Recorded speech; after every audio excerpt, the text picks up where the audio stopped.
عرض سلام و ادب و احترام داریم خدمت حضار محترم در سالن و عزیزانی که ما رو از پیج آیا کریتیو دنبال میکنن.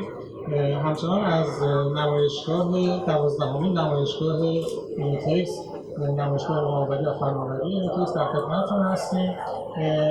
افتخار حضور در خدمت آقای مهندس احمد رضا جمالی هستیم، مدیر روابط عمومی دیجیتال نفس. جناب مهندس اگه لطف فرمایید معرفی کلی از خودتون داشته باشید. بله، در خدمتتون. حتما. به نام خدا. سلام خدمت دوستان عزیز، چه دوستانی که در سالن حضور دارند و چه دوستانی که به صورت زنده در آپارات ما رو تماشا میکنند. من احمد رضا جمالی، مدیر روابط عمومی دیجیتال استارتاپ استودیو نفس هستم و خیلی خوشحالم که در خدمتتون هستم و امروز میخوایم ارائه امیدوارانه نفس بکشیم رو در کنار هم باشیم. بفرمایید که در مورد مرکز نوآوری امید اصلا این مرکز چی هستش و اینکه یه آشنایی کلی برای مخاطبانمون داشته باشید. بله، حتما.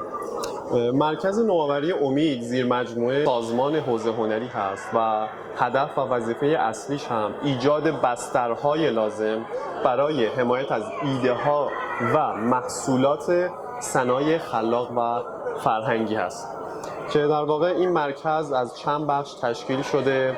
در وهله نخست میخوام بخش اول رو معرفی بکنم. بخش آزمایشگاه رو داریم برای ایده های اولیه و سپس شتاب دهنده یا نهالستان رو ما داریم و بخش دیگری مثل هاب فرهنگ و هنر، کارستان ایران و کارستان نفس رو داریم.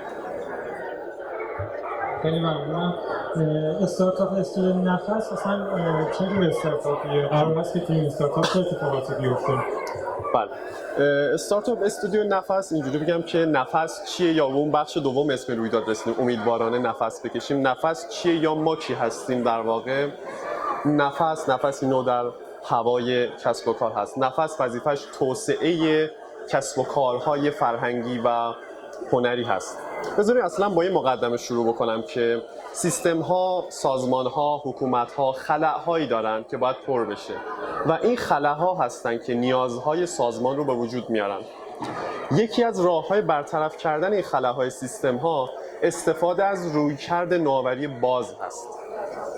و حالا از خودمون بگم و اینکه ما چجوری در واقع نیازهای سازمان رو شناساییش میکنیم. در نفس ما از 4 طریق نیازهای سازمانمون رو شناسایی میکنیم. روش اول مصاحبه با مدیران و استفاده از اسناد بالادست سازمان هست. روش دوم بررسی نیازهای مراکز مختلف سازمان حوزه هنری هست. سازمان حوزه هنری مرکزهای مختلفی داره مثل مرکز موسیقی، مرکز آفرینش‌های ادبی، مرکز کودک و نوجوان و بخش‌های مختلف. روش سه که ما میتونیم نیازهای سازمان رو شناسایی بکنیم پیشنهادات تجاری خارج از سازمانه و روش 4 هم آرندی یا همون تحقیق و توسعه هست.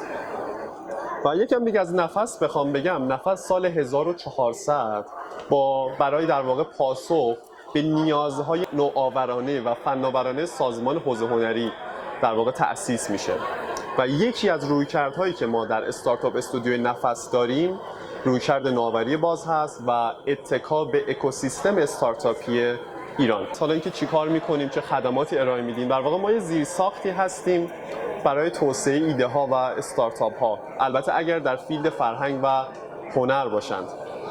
میگه اصولا استارتاپ استودیو چیه؟ ما بگیم مثلا ساختارون به چه صورت. استارتاپ استودیو برای پاسخ به نیازهای سازمان شکل میگیره و استارتاپ استودیو با توجه به تأمین منابع انسانی و منابع مالی دائما استارتاپ خلق میکنه. اسمای مختلفی داره استارتاپ استودیو، مثل استارتاپ فکتوری یا بیزنس فکتوری یا کارخانه تولید استارتاپ هست. در واقع ما زیر ساختیم، ما یه بستریم برای رشد استارتاپ ها.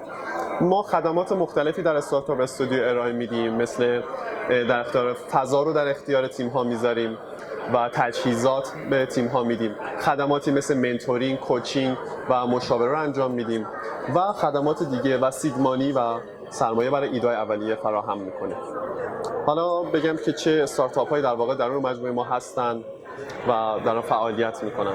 اول نام میبرم استارتاپ نگارستان، باشگاه مخاطبین مهرا، فرابین، آرت آرتیست، مدرسه ما و مکتب میر. به نگارستان ما در واقع گالری های مجازی حوزه هنری رو در واقع پوشش داره میده و میسازه. در واقع گالری های هنری در حوزه هنرهای تجسمی کاملا شبیه سازی میشن و شما میتونید در هر جایی که باشید به سایت نگارستان سر بزنید و لذت تماشای گالری رو در خونه خودتون تجربه بکنید. و این استارتاپ در واقع پیوند عمیقی با VR یا ویرچوال ریالیتی داره یا واقعیت مجازی. شما میتونید با یک عینک VR لذت قدم زدن در هر گالری رو در خونه خودتون تجربه بکنید. استارتاپ بعدی که ما در مجموعه داریم استارتاپ فرابین هست. در واقع فرابین بازوی تحلیلگر دیتای سایت و صفحات اجتماعی کسب و کارهای ما هست. و استارتاپ بعدی آرت آرتیست که پلتفرم آنلاین فروش آثار هنری هست که میتونید به سایت آرت آرتیست سر بزنید. و استارتاپ های دیگه مثل مدرسه ما در واقع تامین کننده نیروی انسانی ما هست که در واقع نیروی انسانی برای ما تربیت میکنه. و استارتاپ مکتب مهر رو داریم که کارش در حوزه آموزش هست. این از در واقع استارتاپ استودیو نفس. و حالا در کلام آخر من بخوام بگم اینکه ما حمایت میکنیم از ایده های نوآورانه شما، ایده های فناورانه شما در حوزه فرهنگ و هنر و سایت nafasino.com در واقع همیشه برای شما باز هست تا هر ایده ای دارید با ما در میون بذارید و ما از ایده شما پشتیبانی خواهیم کرد. و این نوید هم بدم در آخر که ما یه رویدادی در آینده در پیش خواهیم داشت. رویداد ریورس پیچ هست و ارائه نیازهامون رو اونجا بیان خواهیم کرد و شما میتونید ایده بدید و روی ایدهتون سرمایه گذاری میشه. متشکرم. از آقای مهندس جمالی تشکر میکنیم. امیدواریم که در ادامه مسیر کسب و کارشون موفق باشن و موفقیت روزافزون داشته باشن. خیلی متشکرم. متشکرم از شما. ممنون از وقتی که گذاشتید.